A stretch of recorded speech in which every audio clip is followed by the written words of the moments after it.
There's some people that swears up and down that the old hospital was haunted. There's other people that says there's no way. You like to play hide and seek? It's just what you believe. What was that? The unknown is what keeps all of us coming back. Anyone's here with us, can you make some kind of a sound? The building is remaining now. There's some people still won't go into that building.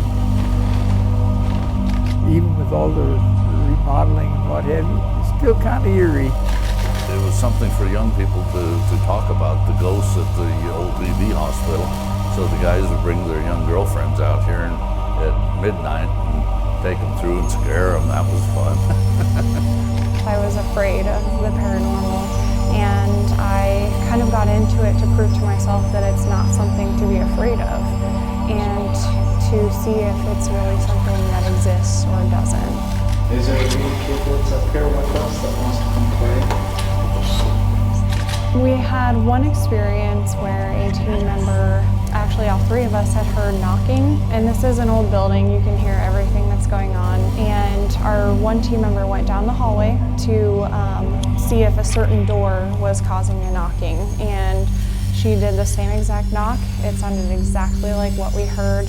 She did 3 distinct knocks. The second she turned around to come talk to us, heard 3 knocks right after she turned around. A couple workers staying in this room right here. Okay. And they swore every night between 3 and 5 that there was someone over there and they talking. We look at everything logically before we get on that bandwagon and classify everything as paranormal, because half the time it's not. I don't say I'm a believer in it or what have you, but I have seen some weird stuff out here where the wind blows in 2 different directions at the same time, but that's Idaho. It was a hospital. Tuberculosis was a very deadly disease, and a lot of people died in these buildings. A lot of people may believe it's angels and demons. Some people may believe it's just your ancestors checking up on you, or previous residences, or like a tuberculosis hospital, people that lived and died here at the hospital. It's based upon interpretation.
The building you see before you was originally constructed as part of the Gooding College campus in 1917.